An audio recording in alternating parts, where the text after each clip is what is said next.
नमस्कार, एक बार फिर से मैं आप सभी के सामने उपस्थित हूँ बेहद महत्वपूर्ण टॉपिक के साथ। यहाँ पर आज हम बात करने वाले हैं पैगंबर बिल के बारे में, जिसको पूरे देश में लागू करने की मांग की जा रही है। आखिर क्या है ये पैगंबर बिल?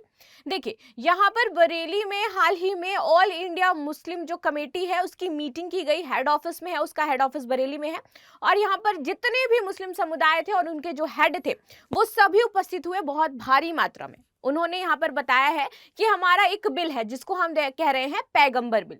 इस बिल को उन्होंने केंद्र सरकार से और राज्य सरकारों से लागू करने की मांग की है कि आप इसको पूरे भारत में लागू कर दीजिए। अच्छा, आखिर ये बिल है किस चीज से संबंधित?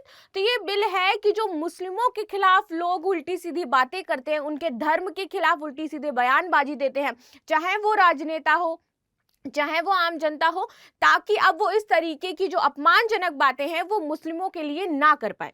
इसलिए ये पैगंबर बिल लागू करना आवश्यक हो जाता है देश में, ऐसा इनका कहना है। बाकी आपकी इस पर क्या राय है? उनका कहना है जो लव जिहाद है इसका हम पर झूठा आरोप लगाया जाता है, जो धर्म परिवर्तन है इसका हम पर झूठा आरोप लगाया जाता है, जबकि हम इस तरह की कोई भी जो एक्टिविटीज है उनमें इन्वॉल्व नहीं रहते हैं और हमारे खिलाफ जबरदस्ती हमारे धर्म को हर एक समय, चाहे वो कोई राजनीतिक पार्टी हो, चाहे वो कोई एक आप देख लो कोई संगठन हो, वो हमें हमेशा टारगेट करते रहते हैं।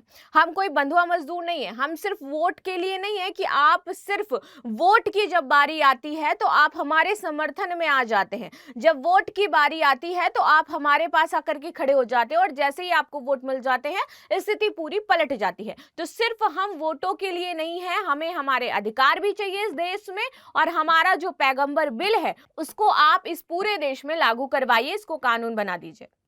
अब ये समझेंगे हम आखिर ये बिल कौन सा है, क्या क्या इसमें इनकी मांगे की गई हैं। इसमें मुस्लिम समुदाय की सारी मांगे लिखी हुई हैं, किस तरीके से वो चाहते हैं इसको लागू किया जाए, क्या क्या परिवर्तन चाहते हैं वो देश में, यहाँ पर हर एक चीज बताई गई है। तो लेक्चर को जरूर देखिएगा एंड तक। मेरा नाम है प्राची मिश्रा और संस्कृति आईएएस के इस प्लेटफॉर्म पर आप सभी का स्वागत है। साथ ही साथ आप अपनी राय अवश्य दीजिएगा कि ये जो इस तरीके का बिल की मांग की जा रही है ये जायज है या नहीं है, और अगर इसको लागू किया जाता है तो क्या परिवर्तन हमें भारत में देखने को मिल सकते हैं। चलो अब देख लेते हैं भाई न्यूज क्या थी। देखिए, क्या है पैगंबर इस्लाम बिल? देश में लागू करने की उठी मांग, किसने कह दिया हर कुर्बानी देने के लिए तैयार हैं मुसलमान। ठीक है, चलो आगे बात कर लेते हैं।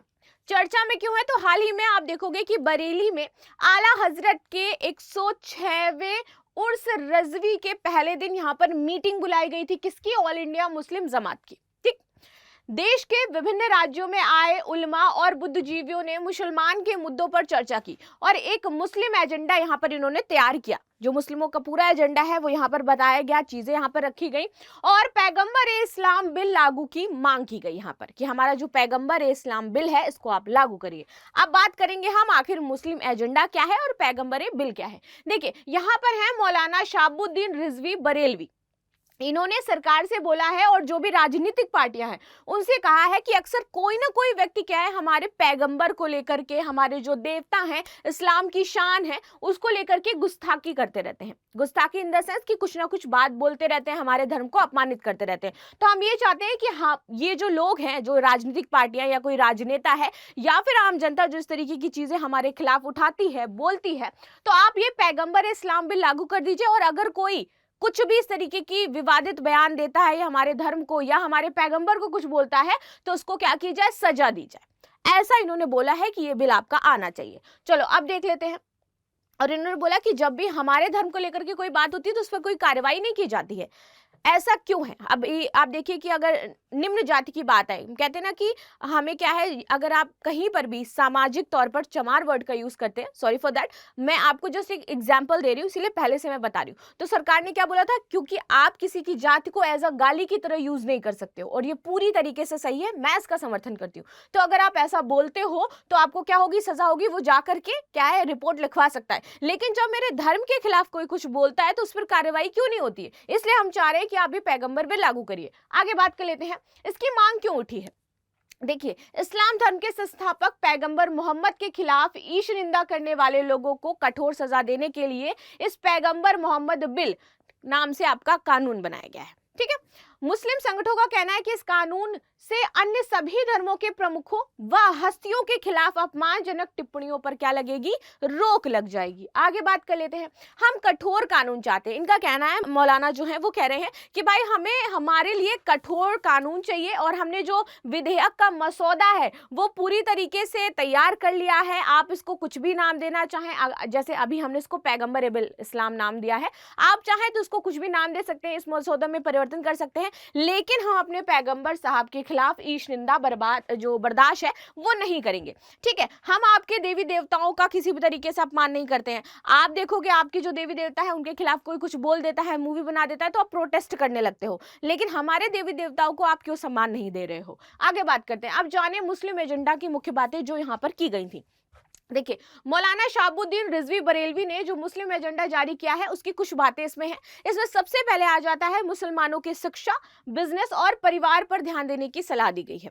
ठीक है, उन्होंने कहा कि मुसलमानों को समाज में फैल रही बुराइयों पर रोकथाम करनी चाहिए और लड़कियों के लिए अलग से स्कूल और कॉलेज खोलने चाहिए, यानी कि जो मुस्लिम लड़कियां हैं उनके लिए अलग स्कूल बना दीजिए। अब भारत देश में एक तरह से हम कह रहे हैं कि पूरी तरीके से भारत के अंदर ही आप भारत को डिवाइड कर दीजिए। आप खुद सोचिए कि अगर हम भारत में लड़कियों के लिए अलग स्कूल बना देंगे इस नाम से कि ये मुस्लिम हैं, तो अभी जो थोड़ी सी दरार हमें दिख रही है ना, वो इतनी लंबी खाई बन जाएगी कि जीवन में हम इस गैप को तो नहीं भर पाएंगे। और उसके बाद हम एक और दूसरा पाकिस्तान देखेंगे, हम एक और दूसरा बलूचिस्तान देखेंगे, हम एक और दूसरा बांग्लादेश देख सकते हैं। ठीक है, क्योंकि जब आप सेपरेट करने पर आओगे तो वो जो संगठन है वो अपनी मांगे रखेंगे। हम अपने धर्म के लिए अब इतने ज्यादा पूरी तरीके से आप बोलिए कि रेजिस्ट हो जा रहे हैं, हम अपनी चीजों को समझेंगे तो गैप तो वो क्रिएट होता ही जाएगा ना। तो इस तरीके की चीजें हैं। जो पहली बात है इससे मैं सहमत नहीं करती हूँ, आपकी क्या राय है मुझे अवश्य बताइएगा।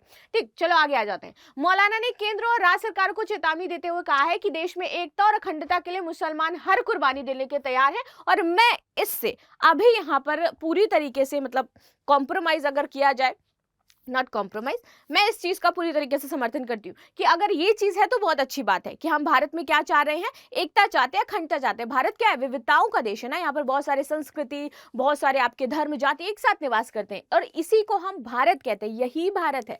अगर भारत से ये विविधता, ये संस्कृति चली जाएगी तो भारत का जो अभी पूरे वर्ल्ड में कहा जाता है ना कि विविधताओं का एक देश है भारत, जहाँ पे हर तरह के लोग रहते हैं और बहुत अच्छे से रहते हैं, वो खत्म हो जाएगा। भारत का एक जो कहते हैं ना कोर हार्ट है, वो चीज खत्म हो जाएगी।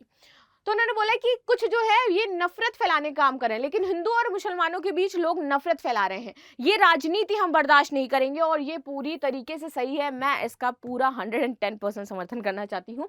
ठीक है, सरकारों व राजनीतिक पार्टियों पर इस पर गंभीरता से सोचना चाहिए। साथ ही साथ उन्होंने जो वक्फ संशोधन बिल है इस पर भी बात करी। उन्होंने बोला कि ये जो वक्फ संशोधन बिल है इसका हम समर्थन करते हैं। ठीक है, वक्फ संपत्ति का रखरखाव और उससे होने वाली आमदनी गरीब और कमजोर मुसलमानों पर ही खर्च की जानी चाहिए। तो इन्होंने यहाँ पर वक्फ का ये नहीं बोला कि हम इसका समर्थन नहीं करेंगे, इन्होंने बोला कि हम जो सरकार वक्फ में संशोधन कर रही है उसका हम पूरी तरीके से समर्थन कर रहे हैं और ये सही कर रही है। लेकिन सिर्फ उन्होंने एक चीज क्या बोली है यहाँ पर कि आप जो है मतलब हमारे धर्म को लेकर के इतना ज्यादा जो राजनीतिकरण आप कर रहे हो, एटलीस्ट आप उसको मत करिए। आगे देखते हैं, मौलाना ने समान नागरिक संहिता को लागू करने के संबंध में कहा कि इस तरीके का कानून भारत का मुसलमान मानने के लिए तैयार नहीं है।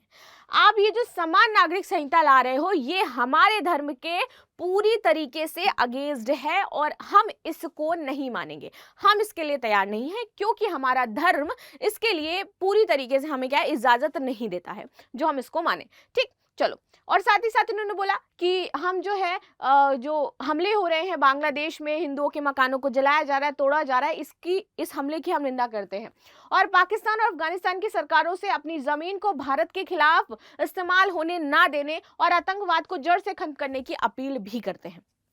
चलो आगे बात करते हैं, मुसलमानों को नहीं मिल रहा है फायदा। यहाँ पर मौलाना शहाबुद्दीन रिजवी जो थे इन्होंने बोला कि केंद्र और राज्य सरकार सबको संबोधित करते हुए उन्होंने बोला है कि जो आप एकता अखंडता की बात करते हो, आप जो सरकारों की बात करते हो, आप जो अल्पसंख्यक के जो फायदों की बात करते हो, उत्थान की बात करते हो, आप उनके लिए आप स्कीम लेकर के आते हो, लेकिन उसका मुसलमानों को कोई भी फायदा नहीं हो रहा है। रीजन इज दैट कि आपने इतनी लंबी लाइन खींच दी हमारे बीच में कि अगर हम बहुत छोटी सी जगह पर निवास कर रहे हैं, उसके आसपास हिंदू निवास कर रहे हैं, तो हमें उस स्कीम का फायदा ही नहीं मिलता है।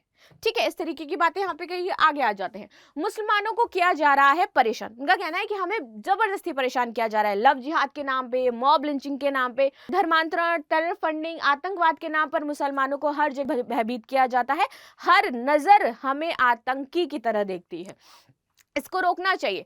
कुछ कट्टरपंथी संगठन मुसलमान की लड़कियों को डरा धमकाकर लोक लुभावने सपने दिखा करके शादी की मुहिम भी चला रहे हैं, और उसको मतलब इनका कहना है कि हमारी लड़कियों को क्या किया जा रहा है, धर्म परिवर्तन कराया जा रहा है। इसके खिलाफ भी कार्रवाई होनी चाहिए। संविधान ने अल्पसंख्यकों को अपने संस्थान स्थापित करने की इजाजत दी है, इसमें सरकार को दखल देने की जरूरत नहीं है। तो हम चाहें तो हम अपने संस्थान स्थापित कर सकते हैं, चाहे वो पढ़ाने से रिलेटेड हो, चाहे वो हमारे जो आप मदरसे बंद करवा रहे हो इससे रिलेटेड हो। तो यहाँ पर मदरसों की बात की जा रही थी। आगे बात करते हैं, धार्मिक स्थलों की यथास्थिति बनी रहे।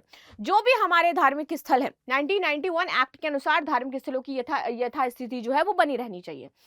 इसके बावजूद मुकदमे कोर्ट में विचाराधीन है, हमारी जहां पर मस्जिदें हैं उनको तोड़ा जा रहा है, और हर जगह कहा जा रहा है कि यहाँ पहले भगवान थे। उनका कहना है कि जहां पर भी हमारी को जो भी मस्जिद है आप उसको एज इट इज बना रहने दो, आप एटलीस्ट उसके पीछे मत पड़ो कि यहाँ पर भगवान है वहां पर भगवान है। तो इस तरीके का ऐसा इनका कहना था। ठीक है, चलो, तो ये बातें थी जो हमने समझी, क्या इनका एजेंडा था, क्या इन्होंने अपनी मांगे रखी है। इनके बिल में ये सारी चीजें बकायदा लिखी गई हैं, और साथ ही साथ सरकार से इन्होंने कुछ अन्य मांगे भी करी हैं। अब आप मुझे बताइए कहाँ किस हद तक ये बातें सही हैं, किस हद तक ये बातें गलत हैं, इसको लागू किया जाना चाहिए या नहीं लागू किया जाना चाहिए। ठीक है, तो मिलते हैं नेक्स्ट क्लास में, तब तक के लिए धन्यवाद। लाइक शेयर सब्सक्राइब करना बिल्कुल भी ना भूलें, and thank you so much.